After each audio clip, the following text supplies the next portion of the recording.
यदि किसी व्यक्ति को अपना लक्ष्य भी प्राप्त करना है तो उसको भी भक्ति का ही सहारा लेना पड़ेगा। स्वरूप कुछ भी प्राप्त होने में दोनों में अंतर है। प्राप्त वो होता है जिसमें प्रयास किया जाता है, मिलता वो है जो जबरदस्ती ऐसी खींच लाओ कहीं से भी ला करके।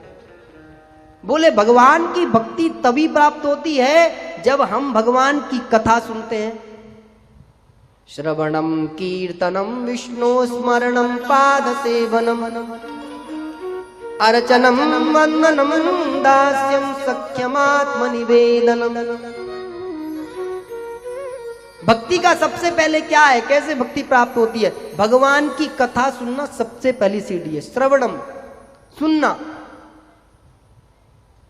किसी व्यक्ति के बारे में हम जब सुनते हैं तो उसके सुनने के कारण से, किसी ना किसी बात के कारण से हम उसकी ओर प्रभावित होते हैं, हम उसकी ओर अग्रसित होते हैं।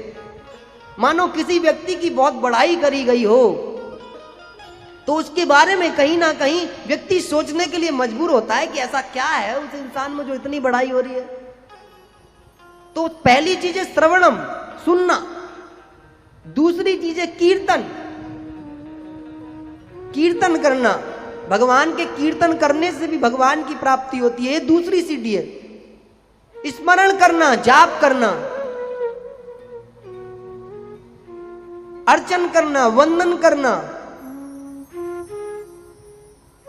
ये सारे साधन हैं भक्ति को प्राप्त करने के। और जिस व्यक्ति के अंदर भक्ति नहीं होती है वो कोई भी चीज को प्राप्त नहीं कर सकता, यहां तक कि अपने लक्ष्य को भी प्राप्त नहीं कर सकता।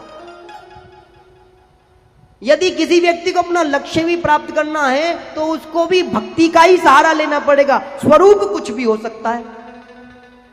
इसीलिए पार्वती से कहा कि यदि तुम्हें चाहिए तो तुम्हें भक्त बनना पड़ेगा। बोले कैसे बने?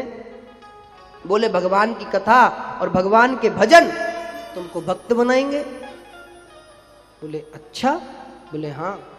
बोले तो प्रभु आप जो साधना करते हो वो क्या करते हो? बोले मैं उसमें ही भगवान के भजन करता हूं, उसी में कीर्तन करता हूं, उसी में जाप करता हूं। इसीलिए भगवान कीर्तन के माध्यम से, जाप के माध्यम से प्राप्त हो जाते हैं और जो जब वो बताते हैं वो मैं करता हूं।